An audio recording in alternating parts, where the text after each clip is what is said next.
That yellow patch on a mattress can survive vacuuming, soap, and years of clean sheets. Then hydrogen peroxide touches it, bubbles appear, and within minutes the fabric looks lighter. It feels like proof that years of sweat have been lifted out. But the mattress is wet, the foam beneath cannot be seen, and peroxide can also bleach fabric. So, did it remove the stain or only remove the color that allowed us to see it? To find out, we are using an older mattress with a broad yellow area where a person's shoulders and back would rest. This is not a mystery spill added for the camera. It is gradual discoloration formed as perspiration, skin oil, dead skin, and body products repeatedly enter and dry inside the fabric. Sweat begins mostly as water, but it carries salts and mixes with oil already on the skin. Oxygen, heat, and years of use can turn that invisible residue yellow. Before opening the brown bottle, one detail can change the entire result: the care label. Some mattresses have removable, washable covers. Others permit only spot cleaning. Memory foam and similar materials should not be flooded because liquid can travel below the cover, dry slowly, and leave odor or dampness after the surface feels normal. If the manufacturer forbids harsh stain removers, that instruction wins. No transformation is worth damaging the mattress. For this test, the mattress is vacuumed first. That removes loose dust, skin flakes, and hair that could turn into muddy residue when liquid is added. The yellow area is then divided into 3 small patches. One remains untreated. One is cleaned with a barely damp white cloth and a tiny amount of mild detergent. The final patch receives ordinary 3% hydrogen peroxide after a hidden corner has been tested for color change. Nothing is poured into the mattress. A light application is blotted onto the cover, and a dry towel is ready to remove excess moisture. The detergent patch changes first, but not dramatically. A white cloth picks up a gray-yellow film, showing that part of a sweat stain is oily surface soil. Detergent can lift oil.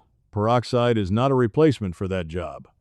After blotting inward from the edge, the patch looks cleaner, although deeper yellow remains. It produces no spectacular fizz, but bubbles are not the measurement that decides whether cleaning worked. Now peroxide reaches the neighboring patch.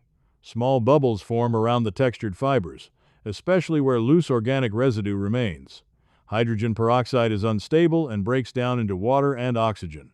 Contact with contaminants and certain surfaces can accelerate that breakdown, producing the foam people associate with deep cleaning. Yet the bubbles do not tell us how far the liquid traveled, how much oil was removed, or whether every microorganism disappeared. Fizz proves that peroxide is decomposing. It does not certify the mattress as clean. Within 5 minutes, the yellow patch begins to fade. The contrast is impressive. The treated fabric looks cooler and brighter, while the untreated strip suddenly appears even more yellow. This is the moment most short cleaning videos end. If we stopped here, peroxide would win by a mile. But wet fabric reflects light differently, and oxidation can break apart some of the colored compounds without physically extracting all the residue that produced them. A disappearing color and a disappearing contaminant are not automatically the same result. We blot the patch with a clean white towel. A little discoloration transfers, but far less than came from the detergent side. That is our first clue. Peroxide has visibly changed the stain, yet much of the old body oil may still be attached to the fibers. When the surface is gently touched, the treated patch also feels wetter than expected. The amount looks small from above, but pressure pushes moisture sideways through the quilted cover. On a mattress, every extra spray must eventually escape as vapor. 2 hours later, the peroxide patch still looks like the clear winner. The yellow color has almost vanished, but viewed from an angle, a pale ring is developing around its edge. The middle received the most peroxide. The surrounding fibers received less as the liquid migrated outward. This uneven exposure can create a halo, especially on cream, beige, dyed, or patterned covers. On a perfectly white fabric, the change may be difficult to notice. On any colored material, a hidden test is essential because lost dye cannot be cleaned back into place. There is another surprise. The mattress still carries a stale, slightly oily odor when pressure is applied near the treated area. The top now looks bright, but appearance and odor are telling different stories.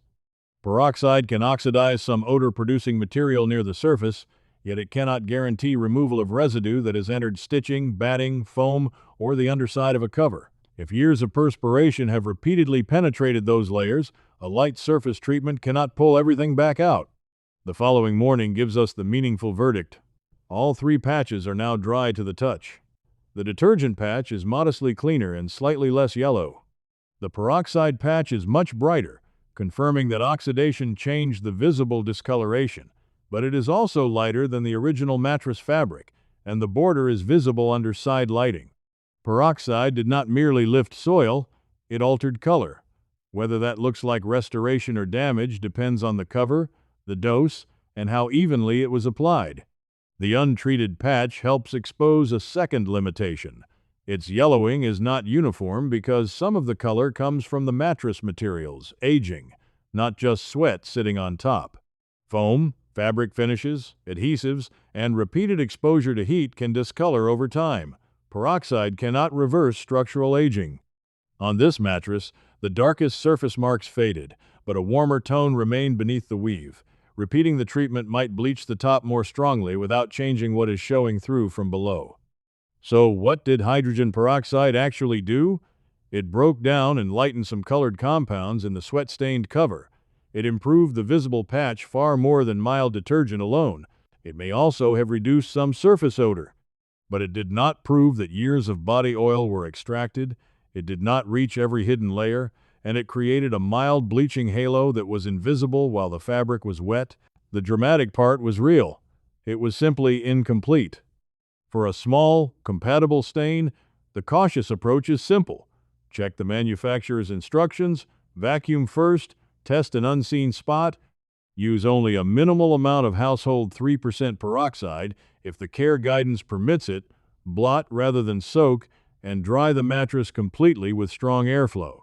Gloves and ventilation are sensible, and peroxide should never be mixed with bleach, ammonia, vinegar, or other cleaners.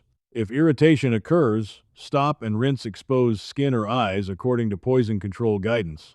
For a removable cover, washing it exactly as directed may clean more evenly than treating the assembled mattress. For deep odor, recurring dampness, widespread staining, or visible mold-like growth, adding peroxide is not a repair. The source may be below the cover, and the mattress may need professional assessment or replacement.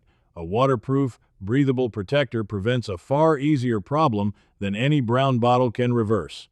The final comparison is almost deceptive. From directly above, the peroxide patch looks newest. Under angled light, the detergent patch looks more natural.